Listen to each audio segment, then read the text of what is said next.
provincie Friesland vindt het wichtig om projecten van inwoners te stipjen die het Friesland mooier maken. Daarom had de provincie het IEP-meerskipsfonds. Het fonds had 2 categorieën. Categorie Lieds voor subsidie-aanvragen om €10.000 en categorie Grut voor aanvragen tussen €10.000 en €50.000.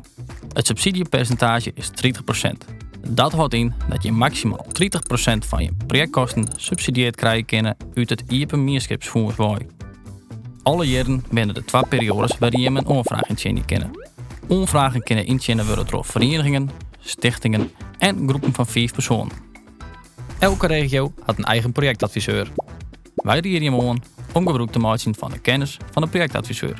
Deze kun je hem stipje bij het projectidee, het indienen van de subsidieaanvraag en het opstellen van het projectplan. De subsidieaanvraag bestaat uit het aanleveren van een projectplan en het invullen van een online aanvraagformulier. Je kunt op uw website een leeg projectplan downloaden en invullen. Zo weet je zeker dat alles wat nodig is voor een goede beoordeling in de aanvraag zit. Een wichtig onderdeel van het projectplan is de projectbegroting. Het is van belang dat in die begroting net alleen nog kosten opgevoerd binnen, maar ook onjoen is hoe die kosten dutsen worden zullen. Voor het indienen van de subsidieaanvraag heb je een e-herkenning 2+ nodig.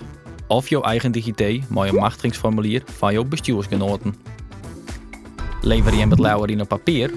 Dat kan ook, door het fysiek uit te leveren bij het provinciehuis.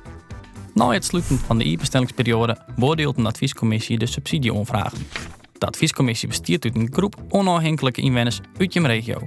Zij beoordelen je aanvraag op grond van de criteria bijdrage aan een meerskip, draagvlak en gearwerking, toekomstbestendigheid en Friesk en streektaal. Nooit alle scores bekend binnen, is duidelijk welke aanvragen voldoende punten scoort hebben voor subsidie. Hierdoor wil je hem kwart en nooit skillen terug als projectadviseurs. Wij wensen je met zo'n succes met je aanvraag.